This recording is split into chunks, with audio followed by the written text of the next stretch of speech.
So I got asked to do a how-to video on a budget polish and trigger job on my shield. So I figured that I would, instead of filming this on Snapchat to friends, film an actual video, kind of step by step on how to take down your shield and do a little bit of a polish job to get a way better trigger out of the stock components, other than a spring upgrade kit that I've already done, but it'll work on any other carry pistol, well, shield. And it was the first thing that I did before I did a spring upgrade. It's pretty easy. I mean, I know it's kind of scary to take it apart for the first time, but I've done it so many times that it's kind of, you probably do it with my eyes closed, maybe, I don't know. Montucky cold snacks required. So you'll need a punch set and an armor's hammer, brass and Teflon. Polishing stone, this is a 3,000 on the red side, 10,000 on the white side, basically just granite. You know, it's about the same abrasion as a piece of paper, maybe. I use it to polish all my triggers, my AR triggers. I've done my shield, done some cleaning up on my Glock, and pretty much everything else. Shotguns, rifles, doesn't matter. They're all the same. So, you should know how to field strip your shield. I would hope to God you do, because if you don't, I would probably not own guns if you don't know how to field strip them. So, take down lever, flip down. I know this is the scary part. It's unloaded. I've checked it and rechecked it. I'm always scared I'm going to shoot myself, so I am very, very anal about checking my guns before I take them down, because every one of the guns that I own does not have a safety. I do not believe in safeties when you have a carry gun, because that is just one more step that you don't need to take when you need it. So, apart, and this is just a basic polish. I'm not going to go into taking out the safety plunger and polishing it or anything like that. You can pull your barrel if you really want to. I usually never do, because the barrel doesn't have anything to do with the functionality of the trigger. And sorry about my camera. The lighting in my garage is terrible, and I don't make very many YouTube videos, so I don't have adequate lighting, as you can see. So, to start, there is a little plastic retainer that's underneath the striker, and what you'll do is push that down, grab a bigger punch, push that down toward the muzzle of the gun, and then you can slide your back plate off. Once you have that off, just push down on your safety plunger and it'll pop out, and then you can pull that out. And if you really want to, you can take your striker spring retainers off. I don't really do that. There's no real need to. It's my carry gun, so I don't really shoot it a whole lot. I just shoot it to stay familiar with it. But on the back of your striker, you have this little hook. And the bottom of this hook is where you'll need to do a little bit of polishing. Not a whole lot. There's a little bit of a casting ridge on it when you first start. Mine's already polished to a mirror, so I don't really need to do anything like that for the video. The main reason I'm making this video is because all of the videos that I watched on this when I first did it were garbage. They were way too long, and the guys didn't really go into much detail about how some of this stuff works and why. So, that completes all of the polishing that I did on my upper to get that put back together. you can just hold your plunger down and push it back in. It falls right back in. You'll have to get something underneath to pry that retainer back, and then your plunger will click back up. To get your backing plate back on, kind of the same deal. You just push in on that retainer down, and your backing plate will slide right back in. Done. That's all there is to that. And if you need to take it apart, you can take it apart and clean it. If you really want to get into it, you can take this plunger out. You have to pull the back sight. So there's an Allen screw right here on the top, and you'll need a sight pusher to do that. I don't have one, so I'm not terribly worried about it.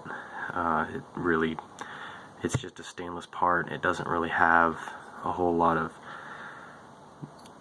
bad casting or function or anything like that. So put the upper and the slide over there. Lower. Easiest. I mean, it's one of the easiest triggers that you'll ever do. So I usually start by pulling out the takedown lever, which there's a little notch that you kind of have to wiggle around and get lined up in order to get it out. It's kind of a pain in the ass to do. Sitting here,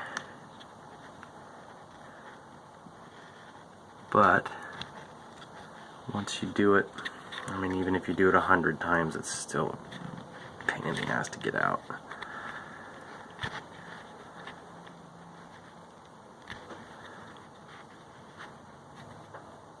Because you have to get it out. I mean, you don't necessarily have to take it out. I don't know why this is being such a pain in the ass, because I literally just had it out like 5 minutes ago.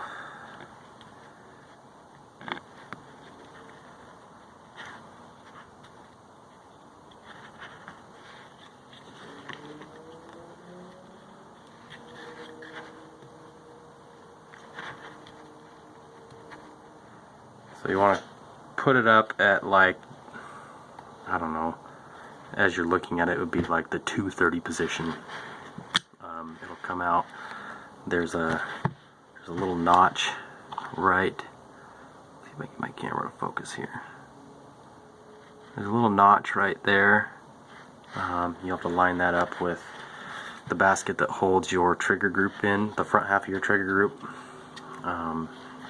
Once you get that out, I mean, the actual frame itself doesn't have a full hole in it. It's got kind of a U-shaped hole, so you'll be able to get it out without pulling that out. I usually use a roll of twine, nothing super special because I don't have armors, blocks, or anything like that. And you drive out, so you have to drive out this pin and this pin. I don't know if you can see that. These two pins to get the front half of your trigger group out. I always start from the front. The other videos that I've watched, they all start at the back, and it's just a pain in the ass to get it off because you have to sit there and try and wiggle it out without bending your connector bar or anything like that. So I start at the front, and you can pound out the first pin.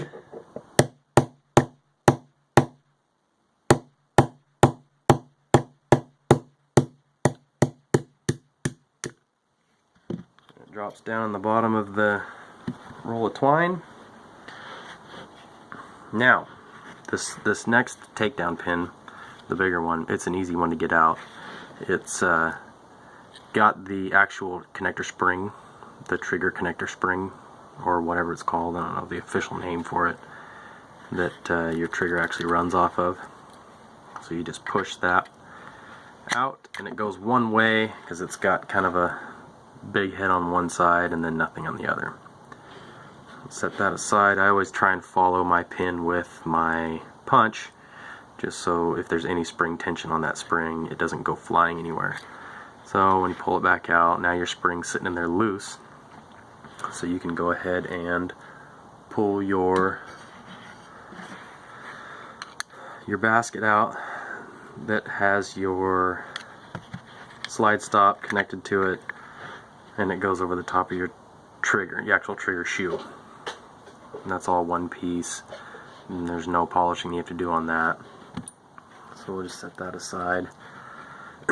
Now you can take your actual trigger shoe and connector bar out, and that just slides out just like that. Now there will be some polishing on this. Make sure when you take it out that you kind of recognize the orientation of this spring. It's right here. This is the, I've got the Apex kit in, so it's a little bit different, but it's still the same looking spring. It's got a hook on one side, and it hooks into this little eye that's down here at the bottom. You can see that. This little eye right here that's at the bottom. If I take a trigger apart for the first time, I always take a picture of it with my phone so I know how it goes back together, because I've taken apart some really intricate trigger groups and they are kind of a nightmare to put back together sometimes if you don't take pictures or have an exploded view or anything like that. So what I usually do, and I've done this on 3 or 4 guns, and they all turn out great. That stone that I got was $4 on eBay, and it works perfectly. It polishes up to a nice mirror finish. So there's these two faces right here. I always polish both of those up nice and smooth. Mine had a stamping ridge on it that the trigger was pretty crappy, and it was really gritty and had some hang-ups in it and everything. So I just took my stone and polished off the fronts. I don't change any profiles of anything, because factory spec, they're not gonna make it super good, but they're not gonna make it bad.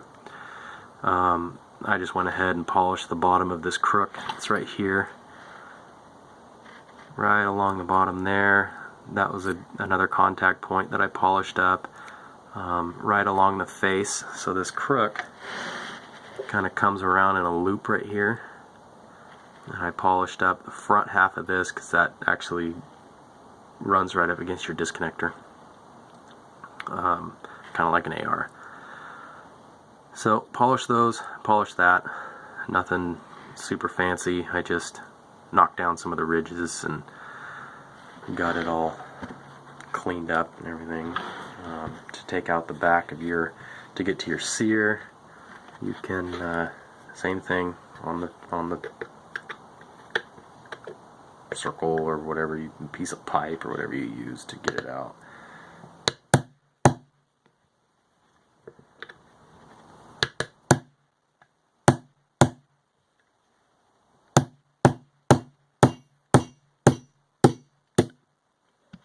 You have to be super gentle with it because you're not really going to break it. Just don't sit there and pound on it with too big of a punch. Both of these pins are the exact same, so you don't have to worry about mixing them up. The front will fit in the back and the back will fit in the front. They're pretty generic. Same deal. Take a screwdriver, pry up on the back of your trigger group and pull that. So your frame's basically stripped. The only thing that's left is your mag release. I'm not taking that out because if I'm not going to coat it, I don't have any need to take that out. Otherwise it's just like taking out of a Glock or any other pistol. It's just got a little piece of tensile steel in there that holds it on the left side. So I'll stick that over there. So this is the back of your trigger group. Your sear sits right down in here. That silver part, that's your sear. There's a pin that's kind of the same as one of the takedown pins. It's got a big side and a small side, so it's pretty foolproof. There is spring tension on this sear, so when you push it out, make sure if you're holding it facing away from you, you push from the right to the left. I would hope to God you're not going to sit there and pound on it from the other side, because you will break that pin and ruin your trigger group.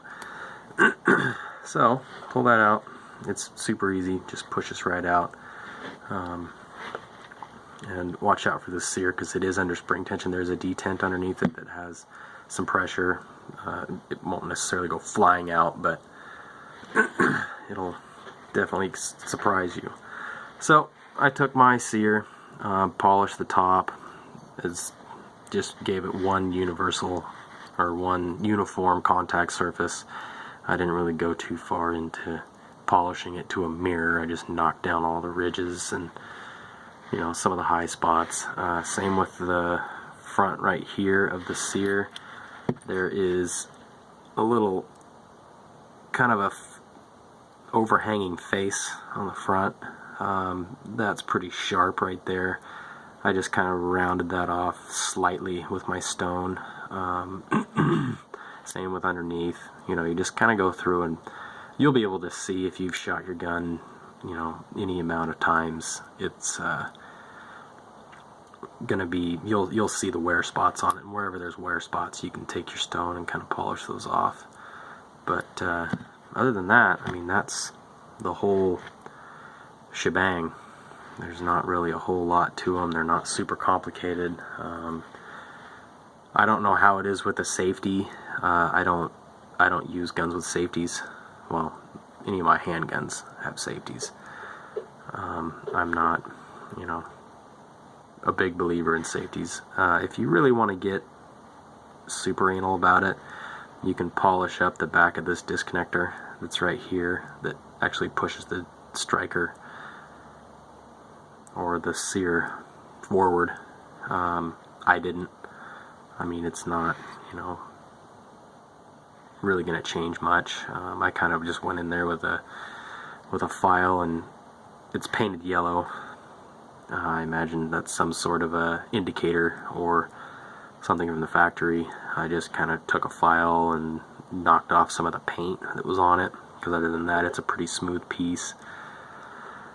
So, I mean, you can take out your detent and polish it up if you wanted to. They're pretty easy to take apart. But other than that, that's pretty much the gist of it.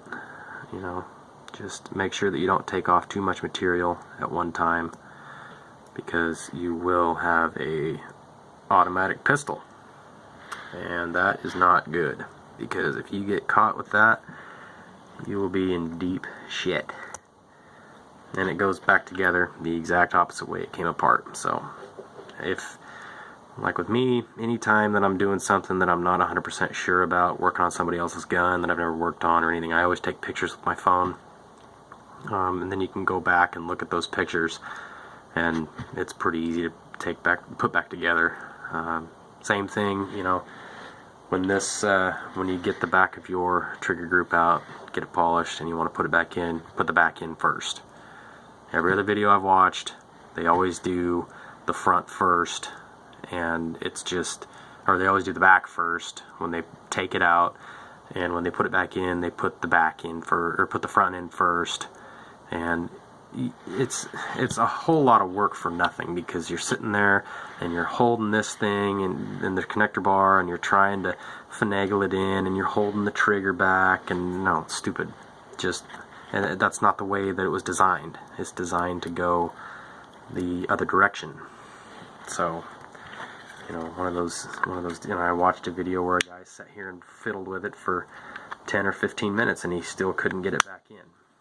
And it's like, dude, you're posting videos on how to do this stuff, and you can't even figure it out. There, I just put it back in. That was literally 1/10 the time that it took another video that I watched on how he was putting it back together.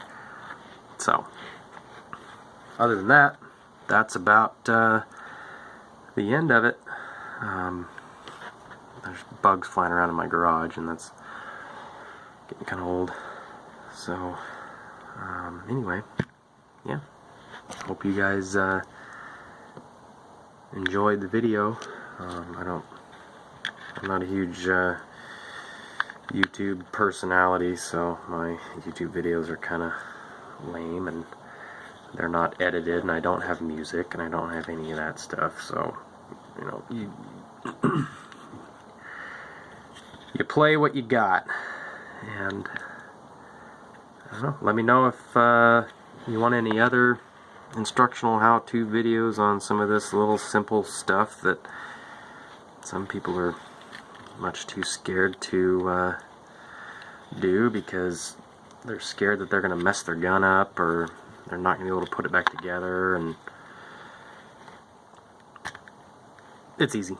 It's I mean, I recommend everybody learn how to take their gun completely apart and put it all back together and learn how it all works, because the more you learn, the better off you're going to be. Because in some times, or some situations, you will have to learn how to do this stuff. Because it's just a waste of money to take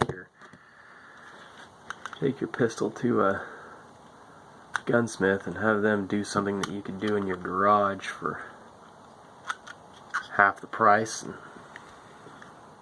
you can have it done in 15 to 20 minutes. And